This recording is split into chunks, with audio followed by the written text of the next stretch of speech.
నా దగ్గరికి ఇంకెక్కడికి కూడా వెళ్ళకండి, నా దగ్గరకే రాండి, నేను ఆ చర్యలు తీసుకుంటా అని చెప్పినా తీసుకుంటా కూడా. మీరు మటుకు మీ జేబులో నుంచి రూపాయి ఇవ్వద్దు. మరి కాంగ్రెస్ ప్రభుత్వము ఇదే స్ఫూర్తితో ముందుకెళ్తుంది. ఇంకేమైనా పెండింగ్ పనులు ఉన్నా గానీ తప్పకుండా నెరవేరుస్తుంది కాంగ్రెస్ ప్రభుత్వము.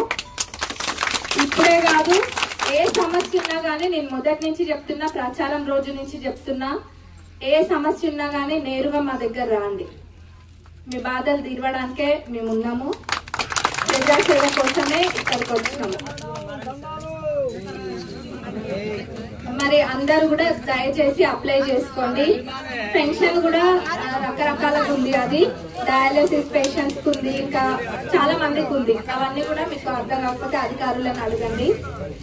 ఇంకా ఎవరైనా కూడా లాస్ట్ మినిట్ దాకా చేయని వాళ్ళు ఉన్నా కానీ నిజంగా వాళ్ళకి చాలా అవసరం ఉందని అంటే దాన్ని కూడా డెఫినెట్ గా ప్రభుత్వం దృష్టిలోకి నేను తీసుకెళ్తా.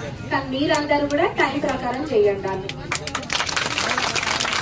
మనము ఇంకొకటి ముఖ్యమైన విషయం ఏంటంటే, నేను అప్పుడు చెప్పినా, ఆనాడు చెప్పినా, ఇప్పుడు చెప్తున్నా, మనము పార్టీలు చూడం. ఎవరే పార్టీ అన్నది దయచేసి అధికారులు, లీడర్స్ కూడా చూడకండి.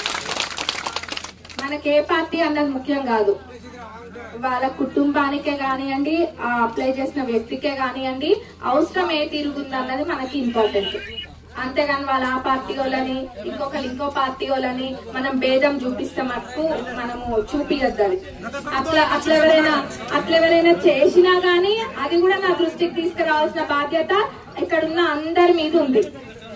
కాబట్టి అందరూ కూడా ఇది దృష్టిలో పెట్టుకోండి. డబ్బులు తీసుకోవద్దు, పార్టీలు చూడొద్దు, అర్హులైన వాళ్ళని మటుకు చూడాలి. ఇవన్నీ కూడా వెరిఫై అయితే తప్పకుండా మరి కాంగ్రెస్ ప్రభుత్వం అన్ని కూడా అమలు పరుస్తుంది.